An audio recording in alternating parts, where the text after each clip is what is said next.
نماز کے لیے جب اذان پکاری جائے تو بندے کو خوشی، فرحت اور مسرت ہونی چاہیے کہ میں اب رب کے حضور حاضر ہوں گا، نہ یہ کہ وہ گھڑی پہ نظر ڈال کے کہے کہ ابھی تو آئے ہیں اب پھر دوبارہ اذان شروع ہو گئی، تو پھر اس کو شوق نہیں ہے مالک کے حضور حاضر ہونے کا۔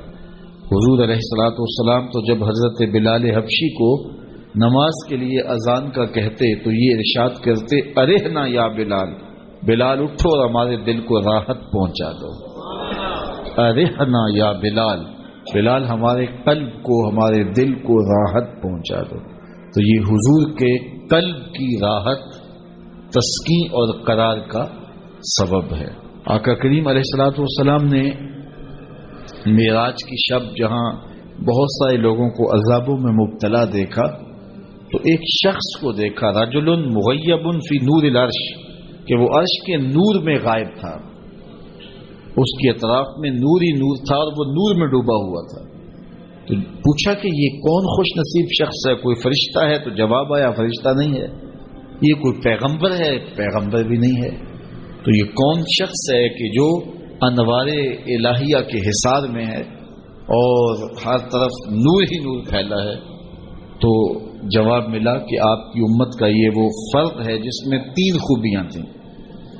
پہلی خوبی تو یہ کہ اس کی زبان اللہ کے ذکر سے تر رہتی تھی، اور دوسری خوبی اس میں یہ تھی وَقَلْبُهُ مُعَلَّقٌ بِالْمَسَاجِدِ، اور اس کا دل مسجدوں کے ساتھ لٹکا ہوا تھا، مسجدوں کے ساتھ دل بستگی تھی سے۔ فرمایا کچھ لوگ ہوتے ہیں کہ وہ مسجدوں کی میخیں ہوتی ہیں، جس طرح وہ کیل لکڑی میں ٹھک جاتا ہے تو یہ بھی مسجدوں میں ٹھکے رہتے ہیں، جب بھی ڈھونڈو گے مسجد سے ملیں گے۔ فرمایا کبھی یہ لوگ بیمار پڑ جائیں اور مسجد میں حاضر نہ ہو سکیں تو اللہ کے کچھ فرشتے ہیں جو ان کی عیادت کرنے کے لیے ان کے گھروں میں جاتے ہیں۔ تو مسجدوں کی حاضری، مسجدوں کی تعمیر میں دلچسپی، مسجدوں کی آباد کاری کے لیے کوشش، مسجدوں کی صفائی ستھرائی کا اہتمام و التزام، مسجد کی تعمیرات کے مراحل میں دن رات ان سے وابستہ رہنا، یہ خوش نصیب لوگوں کا مقصود ہے۔ فرمایا کہ اللہ کے گھر وہی تعمیر کرتے ہیں جو اللہ اور پچھلے دن پر ایمان لاتے ہیں۔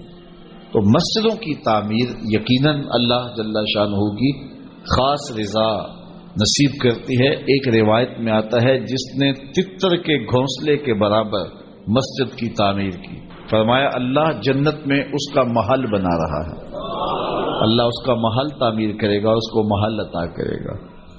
تو یہ تعمیر مسجد یہ خوش نصیب لوگوں کا مقصود ہے۔ تو مسجدوں کی آبادی اور مسجدوں میں وابستہ رہنا اور دل بستہ ہونا مساجد کے ساتھ، یہ خوش نصیب لوگوں کا مقصود ہے۔ تو بدبخت لوگوں کو یہ سعادت نصیب نہیں ہوتی۔ اچھا، تیسری بات فرمایا کہ جو اس شخص کی خوبی ہے یہ آج تک اپنے والد گرامی اور اپنی والدہ ماجدہ کو گالی کا سبب نہیں بنا، یعنی کبھی اس نے کوئی ایسا فعل نہیں کیا کہ لوگوں نے کہا کہ یہ کس ماں باپ کا بیٹا ہے اور لوگوں نے اس کے ماں باپ کو برا کہا ہو اس کی وجہ سے۔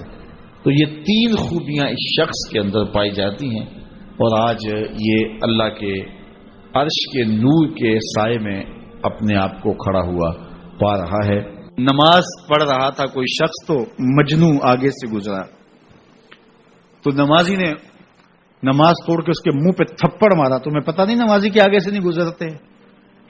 اس نے کہا میں نے دیکھا نہیں، میں ایک عورت کی محبت میں ایسا گرفتار تھا کہ مجھے ہوش نہیں رہا، لیکن افسوس تم پر، تم رب کی محبت میں مجھے دیکھ رہے تھے۔ ایک ماڈل مسلمان کیسا ہونا چاہیے؟ جب رب کے حضور کھڑا ہے تو دنیا کی خبر ہی نہیں ہے۔ سید علی المرتضیٰ کے بدن میں تیر پیوست ہو جاتا ہے، نماز میں کھڑے ہوتے ہیں تو یوں تیر نکال لیا جاتا ہے، آپ کو بعد میں پتہ چلتا ہے کہ میرے بدن سے تیر نکالا گیا ہے۔ یہ ہے عبادت میں خشوع۔ جب اس کے ہو گئے، محویت کا یہ عالم ہے کہ اسی کے ہو گئے، کسی غیر کی طرف خیال بھی نہیں گیا، کسی اور کی طرف دیکھیں کیوں، کسی اور کی طرف تکیں کیوں، جب نظارے اس کے ہیں نگاہوں میں، جب خیال اس کے ہیں۔ نماز ہے تو محویت، اپنی عصمت کا جوہر ہے تو اس کے گرد پہرے بٹھائے ہیں، مجال ہے کہ عصمت کے جوہر کو داغ بھی لگنے پائے، مجال ہے کہ خیال بھٹکنے بھی پائے، سوچوں میں آوارگی آنے پائے. یہ خیال جب جمع ہوا ہے کہ میرا اللہ مجھے دیکھ رہا ہے، پھر بند کوٹڑی میں بھی جرم نہیں ہوتا.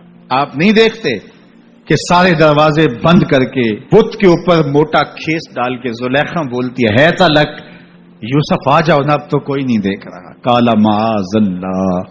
جناب یوسف کہتے ہیں میں اللہ کی پناہ میں آتا ہوں، تو اس بے نور آنکھیں رکھنے والے اس پتھر کے مادو سے بھی حیا کرتی ہے، اس سے بھی پردہ کر لیا. جس کی بے نور پتھریلی آنکھیں دیکھتی بھی نہیں ہیں، تو میں اس سے حیا نہ کروں جو ساتویں کوٹڑی میں بھی دیکھتا ہے. اللہ اکبر. اتنی روشنی برستی ہے کہ گناہ کا تصور ہی محال ہو جاتا ہے. اور جناب یوسف کو پتا ہے کہ ساتوں دروازے بند ہیں اور تالے چڑھے ہوئے ہیں، لیکن اللہ کے یقین پہ حضرت یوسف دوڑتے ہیں. اللہ تالے پگھلا دیتا ہے، دروازے کھلنے لگتے ہیں، قفل گرنے لگتے ہیں. جب کوئی اس کا ہو جائے تو کوئی قفل، کوئی راستے کی بندش اس کا راستہ نہیں روک سکتی. اللہ بند مکفل راہیں بھی کشادہ کر دیتا. اس کے ہو کے تو دیکھو، اس کے بن کے تو دیکھو. تو اس کے جب تم بنو گے تو پھر سرخروئی تمہیں ملے گی.